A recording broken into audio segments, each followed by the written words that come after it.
اعوذ باللہ من الشیطان الرجیم بسم اللہ الرحمن الرحیم الحمدللہ رب العالمین وصلی اللہ علی محمد وآلہ اجمعین واللعنۃ الدائمۃ علی اعداء محمد وآل محمد اما بعد وفقنا اللہ وإیاکم للعلم والعمل الصالحین انشاءاللہ تعالی۔ حرم امیر المؤمنین علیہ السلام نجف اشرف سے انٹرنیشنل المعارف العلویہ شارکوس کے نکاح کے دروس جاری ہیں اور 17 نمبر درس جو ہے وہ آپ کی خدمت میں حاضر ہے۔ گفتگو کا گزشتہ ابحاث سے اور گزشتہ دروس سے تعلق اس طرح سے بنتا ہے کہ ہم نے اب تک جو گفتگو مکمل کی ہے کہ جو لڑکا اور لڑکی شادی کرنے جا رہے ہیں، جو مرد اور خاتون شادی کرنے جا رہے ہیں، تو ان کے اندر 3 شرائط کا پایا جانا ضروری ہے۔ سب سے پہلی شرط یہ ہے کہ ان کی آپس میں شادی کرنا حرام نہیں ہونا چاہیے،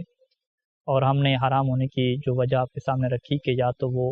نسبی طور پہ محرم ہوتے ہیں، یا رضائی طور پہ محرم ہوتے ہیں، یا مصاہرہ کا کیا ہے وہاں پہ نظام ہوتا ہے،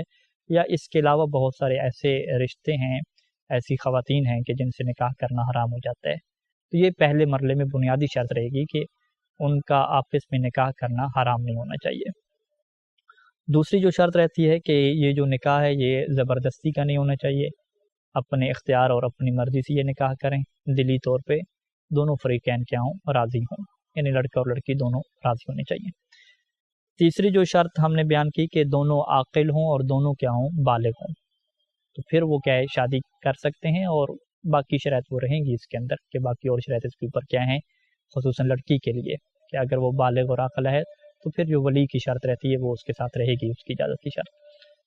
اگر بالغ اور عاقل نہیں ہے، نابالغ ہیں، تو نابالغ لڑکے لڑکی کو یہ اختیار نہیں ہوتا کہ وہ آپس میں شادی کر لیں، یا جو پاگل ہوتے ہیں، مجنون ہیں، ان کو یہ اختیار نہیں ہوتا۔ ہاں، ان کے جو ولی ہیں، جو شرعی ولی ہیں، سرپرست ہیں، ان کو بعض صورتوں میں کچھ شرائط کے ساتھ یہ اختیار ملتا ہے کہ وہ کیا ہے ان کی شادی کریں، کہ جس کو ہم کیا بیان کر چکے ہیں۔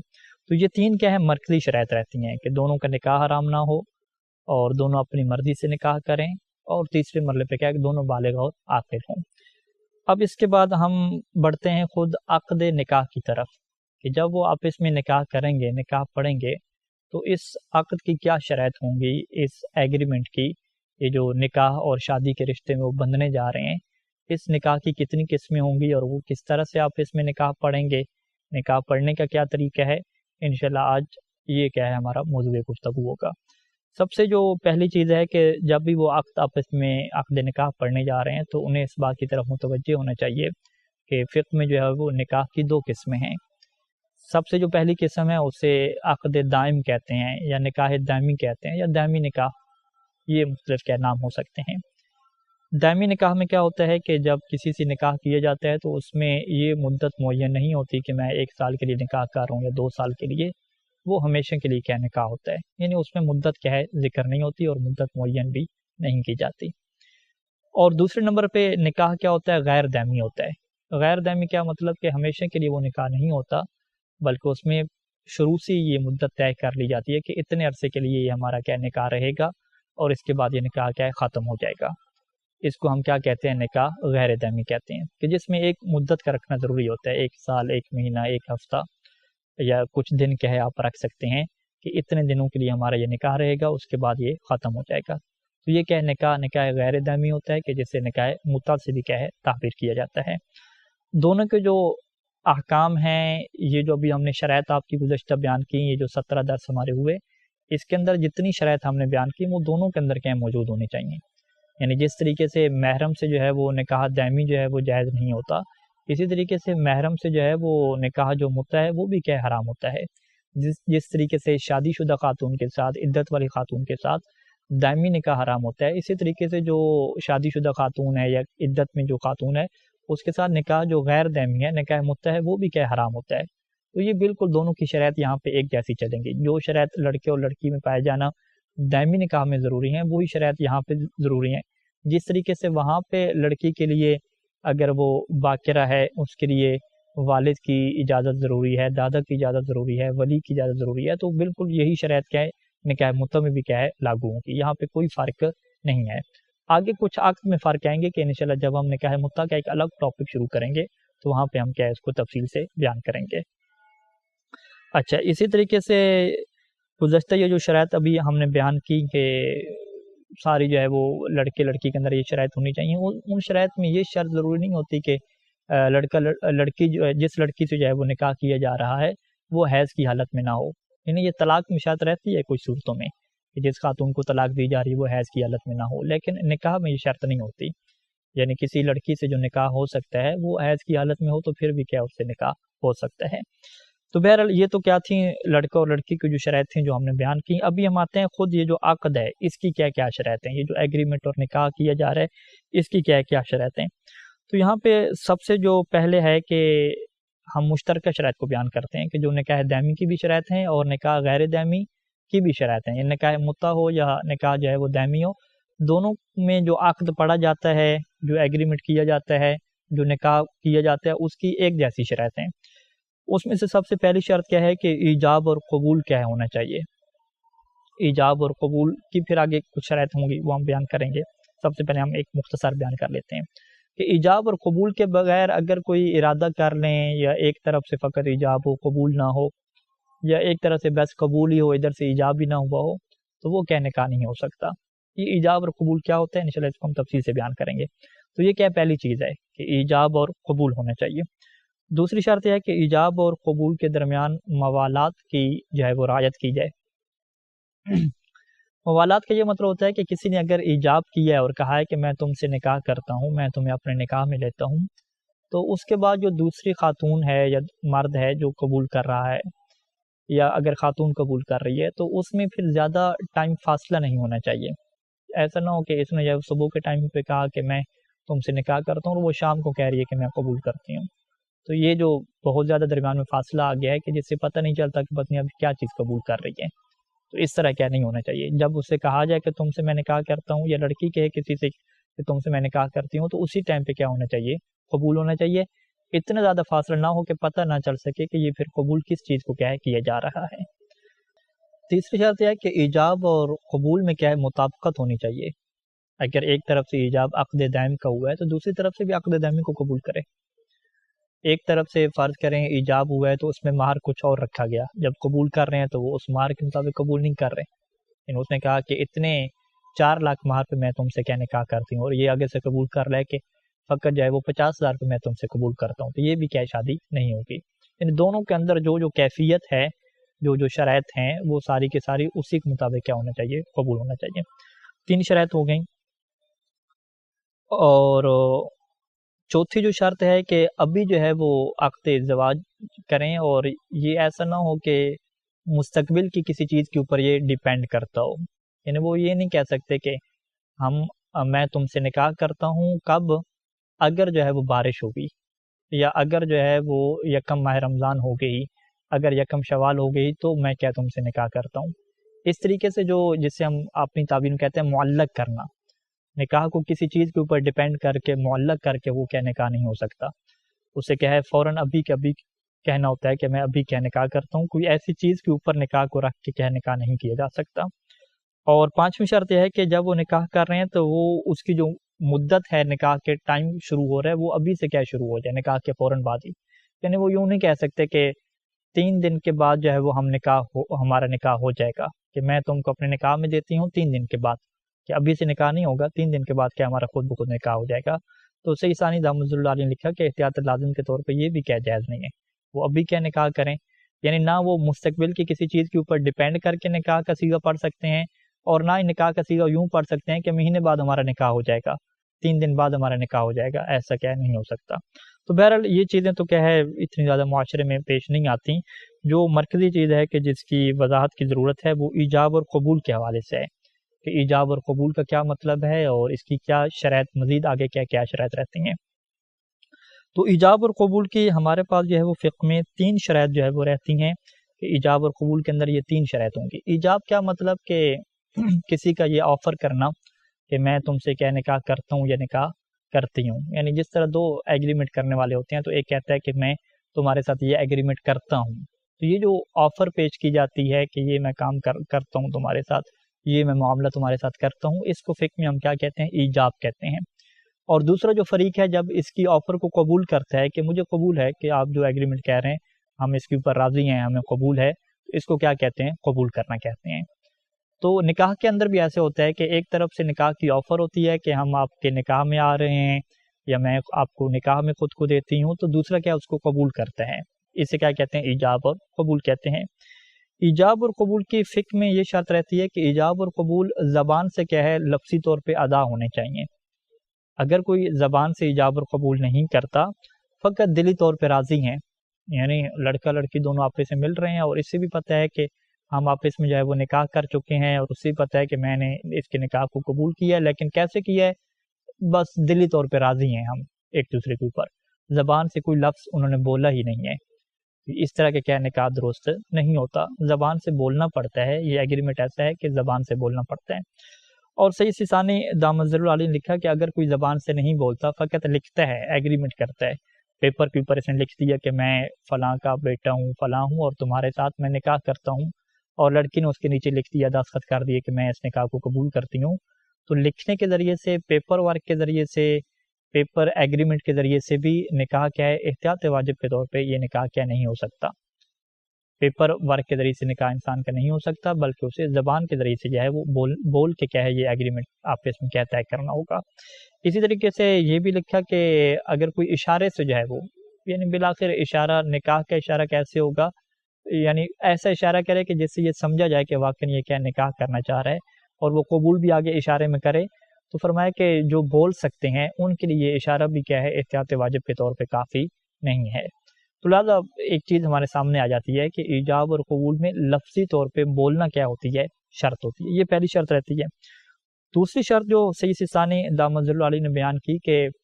اگر کوئی عربی میں یہ آفر کر سکتا ہے، عربی میں ایجاب اور قبول کر سکتا ہے، تو اس کے لیے احتیاط واجب یہ ہے کہ وہ عربی میں کیا ہے ایجاب اور قبول کرے گا۔ لیکن اگر وہ عربی میں ایجاب اور قبول نہیں کر سکتا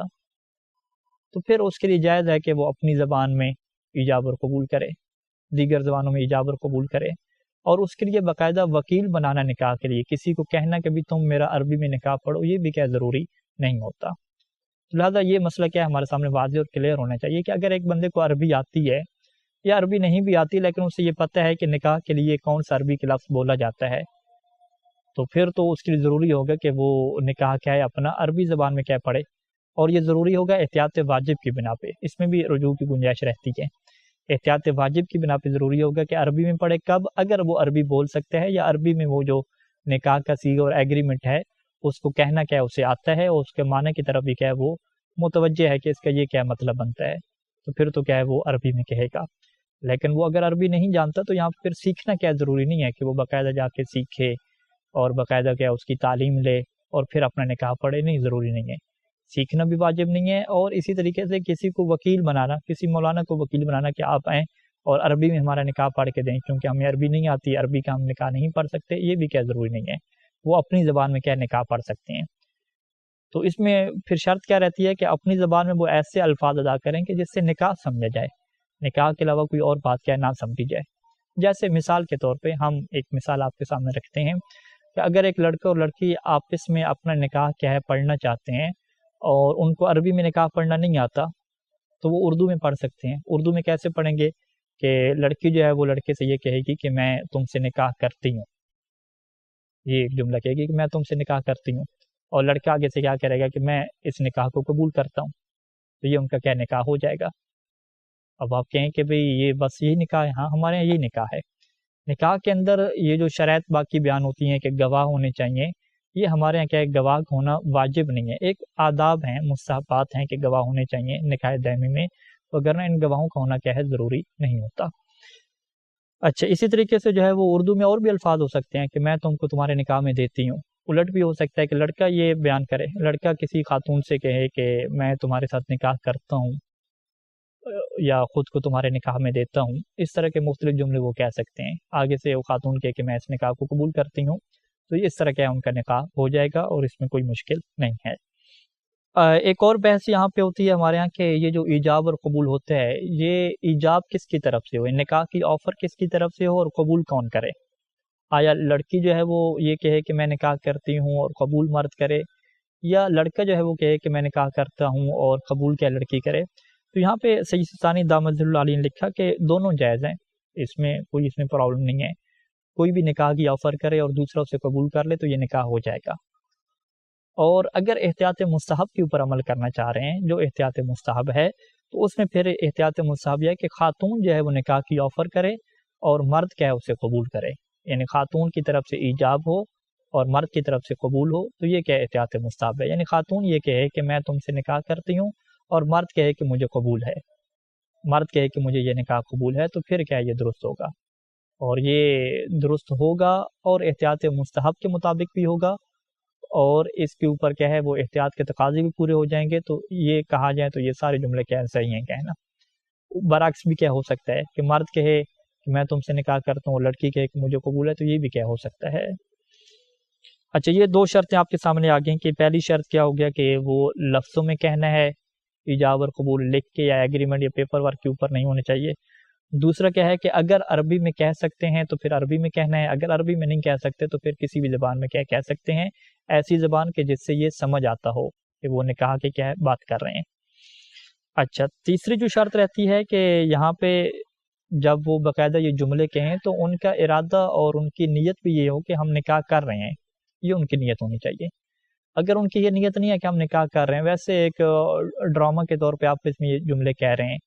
ان کا مقصد کیا ہے، ایک ڈرامہ کرنا، ایک پلے کرنا مقصد ہے، آپ اس میں نکاح کرنا اس کا مقصد ہی نہیں ہے حقیقی طور پہ،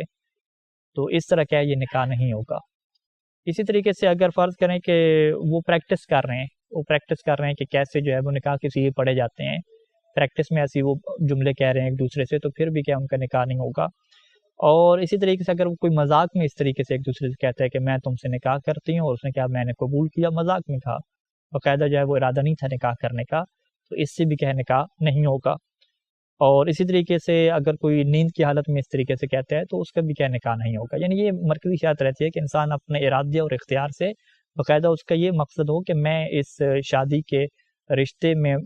جو ہے وہ خود کو باندھ رہا ہوں اور میں نکاح کے رشتے میں کیا بندھنا چاہ رہا ہوں، اس طرح کا اس کا ذہن میں ارادہ ہو اور وہ اسی ارادے سے یہ جملہ کہے اور اسی ارادے سے اس کو قبول کرے تو پھر کیا نکاح ہوگا۔ لیکن اگر یہ والا ارادہ موجود نہیں ہے تو پھر نکاح نہیں ہوگا۔ اور اسی ارادے کو ہماری فقہی زبان میں کیا جاتا ہے کہ قصد انشاء ہونا چاہیے۔ یعنی جو قصد انشاء ہے یہ لفظ بڑا باری ہے، اس کا آسان سا سیدھا مسئلہ کیا ہے کہ قصد انشاء کیا مطلب کہ اس کے ذہن میں یہی ارادہ ہو کہ میں اس کے ذریعے سے کیا ہے ایک نکاح کے تعلق کو کیا جوڑنے جا رہا ہوں۔ یہ نہیں ہے کہ میں کوئی خبر دے رہا ہوں کسی کو کہ جی ہم نے نکاح کیا تھا، کوئی خبر دینا اس کا مقصد نہیں ہے، کوئی پریکٹس کرنا اس کا مقصد نہیں ہے، الفاظ دہرانا اس کا مقصد نہیں ہے، کوئی ڈرامہ کرنا اس کا مقصد نہیں ہے۔ تو یہ جب مقصد ہوتا ہے نا کہ ہم نکاح کرنے جا رہے ہیں تو یہی کیا قصد انشاء ہوتا ہے۔ یہی جو وکیل حضرات جب نکاح پڑھتے ہیں تو وہاں پہ قصد انشاء ہم کہتے ہیں، تو اس کا مطلب یہی ہوتا ہے کہ وہ جب یہ جملے پڑھ رہا ہے تو اس کا یہ مقصد نہیں ہے کہ ویسے میں دعا کے طور پہ یہ جملے پڑھ رہا ہوں، نہیں، اس کا مقصد یہ ہوتا ہے کہ یہ جملے اگر میں پڑھ رہا ہوں تو میں واقعاً اپنے جو دو بندے ہیں ان کے درمیان کیا ہے میں نکاح کے رشتے کو کیا ہے ایجاد کر رہا ہوں، اور نکاح کا تعلق کیا ہے میں ان کے درمیان پیدا کرنے جا رہا ہوں۔ اسی کو ہم کیا کہتے ہیں، قصد انشاء کہتے ہیں۔ اچھا، یہاں پہ اب ہم آپ کے سامنے پیش کر دیتے ہیں کہ نکاح کے مزید جو ہے وہ آداب کیا رہتے ہیں ہمارے پاس۔ تو سید سیستانی دامت ظل العالی نے لکھا کہ جو نکاح دائمی ہوتا ہے، نکاح متسع کے جو نکاح دائمی ہوتا ہے اس کے جو ہے وہ 3 آداب کیا ہے ہمارے سامنے رہتے ہیں کہ جن کی جو ہے وہ رعایت کی جائے تو انسان کو کیا ثواب ملتا ہے اور مستحب ہے یہ کام کرنا۔ سب سے پہلے جو اس میں مستحب ہے کہ 2 عادل گواہ کیا ہونے چاہیے۔ 2 عادل اگر گواہوں کے سامنے نکاح دائمی کیا جائے تو یہ انتہائی مستحب کام ہے اور اس کا کیا اجر و ثواب ملتا ہے۔ اور دوسرا کیا ہے کہ یہ جو نکاح دائمی ہے یہ چھپ کے نہیں ہونا چاہیے، یہ سر عام ہو، سب کے سامنے ہو، آشکار ہو، تو اس کی وجہ سے بھی کیا ہے انسان کو ثواب ملتا ہے اور یہ مستحب کام ہے کہ نکاح کی محفل کیا ہے عام رکھی جائے۔ اور تیسرا یہ ہے کہ جو نکاح کا صیغہ پڑھا جائے وہ جو ہے وہ رات میں کیا ہونا چاہیے کہ شب میں جو ہے وہ رات میں جو ہے وہ نکاح کا صیغہ پڑھا جائے، تو یہ کیا رہتے ہیں نکاح کے مستحبات رہتے ہیں۔ تو یہ 3 کیا ہمارے سامنے کیا مستحبات رہتے ہیں۔ اور یہاں پہ چوتھا جو مستحب ہے، ہاں چوتھے مستحب کو بھی یہاں پہ ذکر کیا کہ چوتھا مستحب یہ ہے کہ نکاح کا جب آپ صیغہ پڑھ رہے ہیں تو اس سے پہلے جو خطبہ نکاح ہے اس کو کیا پڑھیں، تو یہ باعث اجر و ثواب ہے۔ اور خطبہ نکاح میں فرمایا کہ 3 چیزوں کو جو ہے وہ آپ حیثیت دیں، اس میں ایک تو اللہ کی حمد کریں الحمدللہ، اور شہادتین کا ذکر کریں یعنی اشہد ان لا الہ الا اللہ و اشہد ان محمد رسول اللہ، اور تیسری چیز کیا ہے کہ محمد و آل محمد پہ درود بھیجیں۔ یہ 3 چیزیں کرنے کے بعد جو ہے وہ اس کے بعد آپ جو فریق بیٹھے ہیں یا ایک دوسرے کا اگر خود نکاح پڑھ رہے ہیں تو یہاں پہ تقوی کی کیا کریں، وصیت کریں کہ اوصیکم بتقوی اللہ، کہ ہم تمہیں تقوی کی وصیت کرتے ہیں۔ اور اس کے بعد جو ہے وہ جو میاں بیوی ہیں ان کے لیے دعا مانگی جائے کہ اللہ ان کو اتحاد اور محبت دے اور اتفاق دے اور اس رشتے کو کیا کامیاب کرے۔ تو اس طریقے سے جو ٹوٹل 5 چیزیں ہیں یہ اگر خطبہ کے دوران رکھی جائیں تو صحیح ثانی دامت ظل العالی نے اس کو مستحب لکھا اور کہا کہ اس کے بہت سارے آپ کو جو ہے وہ پریکٹیکل نمونے بنے ہوئے مل جائیں گے خطبات کے۔ بہت سارے علماء نے اسے مرتب بھی کی ہے کہ اللہ کی حمد و ثنا، شہادتین اور دعا اور تقوی کی وصیت، تو یہ سارے کیا خطبے مختلف کتابوں میں لکھے ہوئے مل جاتے ہیں اور آپ اس کو انٹرنیٹ کے اوپر بھی سرچ کر سکتے ہیں تو نکاح کے خطبے کیا آپ کو مل جائیں گے۔ اسی طریقے سے ایک اور مسئلہ یہاں پہ لکھا کہ جب بھی نکاح پڑھا جائے تو قمر در اگر اقرب ہے، قمر در اقرب کے ٹائم پہ جو ہے وہ نکاح پڑھنا یہ کیا ہے نہیں ہونا چاہیے، یعنی اسے مکروہ قرار دیا گیا۔ اور اسی طریقے سے اگر قمر در محاق، یہ ایک تعبیر استعمال ہوتی ہے کہ سورج کیا نام ہے جو چاند ہے وہ جب محاق میں ہو، محاق کیا مطلب تاریکی میں ہو، تو اس کے لیے فقہا یہ بیان کرتے ہیں کہ اگر 30 دن کا مہینہ ہے تو جو آخری 30 دن ہے یعنی 27 28 نہیں بلکہ 28 29 اور 30، 28 29 اور 30 یہ دن کیا بنیں گے، محاق پہ بنیں گے، یعنی ان دنوں میں نکاح کرنا کیا مکروہ ہوگا۔ اور اگر مہینہ 29 کا ہے تو پھر 28 اور 29 یہ دو دن کیا بنیں گے، محاق کے بنیں گے اور اس میں نکاح کرنا کیا ہو جائے گا، مکروہ ہو جائے گا۔ تو یہ عمومی کیا ہے نکاح کی شرائط اور آداب کیا آپ کے سامنے آگے ہے، اور ابھی تک ہم نے آپ کے سامنے جو پیش کیا وہ نکاح جو انسان خود پڑھتا ہے اس کا طریقہ کیا ہے بیان کیا۔ اور عربی میں اگر کوئی خود اپنا نکاح پڑھنا چاہے تو وہ کیسے پڑھے گا، یعنی اگر عربی میں اسے پڑھنا آتا ہے تو اس کا کیا کیا سیکھا ہوگا، اور اگر کوئی اس کو سیکھنا چاہے تو اس کا کیا کیا طریقہ ہوگا۔ اچھا، ہم یہ بیان کر چکے ہیں کہ عربی میں نکاح پڑھنا جو بندہ عربی میں نہیں پڑھ سکتا اس کے لیے واجب نہیں ہے کہ وہ عربی میں پڑھے، اور باقاعدہ اس کے لیے تعلیم حاصل کرنا، سیکھنے جانا یہ بھی کیا ضروری نہیں ہے۔ لیکن اگر کوئی عربی میں نکاح اپنا پڑھنا چاہے تو اس کے کیا سیغے ہیں۔ سب سے پہلے ہم یہ بیان کر دیں کہ مہر کے احکام انشاءاللہ ہم بعد میں بیان کریں گے۔ تو مہر کو معین کرنے کے بعد کہ کیا مہر ہے اور کیسے وہ نکاح کرنے جا رہے ہیں، مہر کو معین کرنے کے بعد جب ایجاب ہوگا، یعنی جو لڑکی ایجاب کرے گی، جو احتیاط مصاب ہے، تو وہ ان الفاظ میں کرے گی، انکحتک نفسی، یہ جملہ ہے انکحتک نفسی، نفسی نہ بھی کہے تو پھر بھی ٹھیک ہے، فقط انکحتک کہہ دے، انکحتک یا انکحتک نفسی یہ کہے۔ اور مرد آگے سے کیا کہے، قبلتو کہے یا قبلتو نکاح کہے، تو یہ بھی ہو سکتا ہے۔ لفظ انکحتو کے علاوہ جو روایات میں انکحتو کا لفظ بھی آیا ہے اور زوجتو کا لفظ بھی آیا ہے، تو زوجتو کا لفظ بھی یہاں پہ کہا جا سکتا ہے کہ اگر لڑکی یوں کہے کہ زوجتو کا نفسی اور مرد کہے کہ قبلتو تزویجا یا فقط قبلتو کہے تو پھر بھی کیا یہ نکاح ہو جائے گا، اور یہ کیا ہے عربی کے ایک سیغہ ہے کہ جیسے کہہ سکتے ہیں۔ اور اسی سیغے میں آپ مہر کو بھی ذکر کر سکتے ہیں کہ انکحتو کا نفسی علی المہر المعلوم، علی المہر المعین، علی الصداق المعلوم، مہر کا دوسرا نام کیا ہے، صداق ہے، یہ بھی آپ کہہ سکتے ہیں۔ اور آگے سے کیا ہے وہ قبلتو بھی کہہ سکتا ہے یا قبلتو نکاح علی المہر المعلوم یوں کر بھی کہہ سکتا ہے۔ اور یہ ایک نقطہ یاد رہنا چاہیے کہ جو دائمی نکاح ہوتا ہے اس نکاح کے سیغوں کے دوران مہر کا ذکر کرنا ضروری نہیں ہوتا، جبکہ ہم بیان کریں گے کہ جو عقد متع ہے تو اس کے سیغے میں مہر کا ذکر کرنا کیا ہوتا ہے، ضروری ہوتا ہے، بلکہ انشاءاللہ مہر کے احکام آئیں گے تو وہاں پہ آپ دیکھیں گے کہ دائمی نکاح میں خود مہر کا معین کرنا بھی کیا ضروری نہیں ہوتا، مہر کے بغیر بھی کیا نکاح ہو سکتا ہے، تو بعد میں وہ اسے کیا معین کر سکتے ہیں۔ تو لہٰذا مہر کے ذکر کے بغیر ایک شارٹ کٹ سیغہ بھی ہو سکتا ہے، انکحتو کا اور دوسرا فریق کیا کہ قبلتو، تو یہ کیا نکاح ہو جائے گا، اس میں کیا کوئی مشکل نہیں ہے۔ آگے جو ہے وہ مسئلہ ہے کہ اگر کوئی وکیل جو ہے وہ کسی کا نکاح پڑھائے تو وہ کیا ہے اس نکاح کو کیسے پڑھائے گا، تو انشاءاللہ اس کیا ہے ہم اگلے درس میں کیا تفصیل سے ڈسکس کریں گے کہ کوئی اگر کسی کا نکاح پڑھاتا ہے تو اس کا کیا طریقہ کار رہتا ہے۔ تو ابھی درس کے آخر میں آپ کے لیے کچھ سوالات۔ سب سے پہلا سوال یہ ہے کہ عقد نکاح کی مختصر شرائط کیا بیان کریں کہ عقد نکاح کی کتنی شرائط ہونی چاہیے کہ یہ عقد کیا ٹھیک ہوتا ہے۔ دوسرا سوال آپ کے سامنے یہ ہے کہ ایجاب اور قبول کا کیا مطلب ہے، اور ایجاب اور قبول کی 3 شرائط کون سی ہیں ان کو بیان کریں۔ اور تیسرا آپ یہ بیان کریں کہ کیا کوئی اپنی اردو زبان میں، اردو اس کی زبان ہے، کیا کوئی اردو زبان میں اپنا نکاح پڑھ سکتا ہے، اگر پڑھ سکتا ہے تو کون سی صورت ہے اور وہ نکاح کیسے پڑھے گا اس کو آپ لکھیں۔ اور تیسرا سوال یہ ہے کہ یعنی چوتھا سوال یہ بنے گا، چوتھا سوال یہ ہے کہ عربی زبان میں اپنا نکاح کیسے پڑھا جاتا ہے، وہ آپ سے یہ لکھیں۔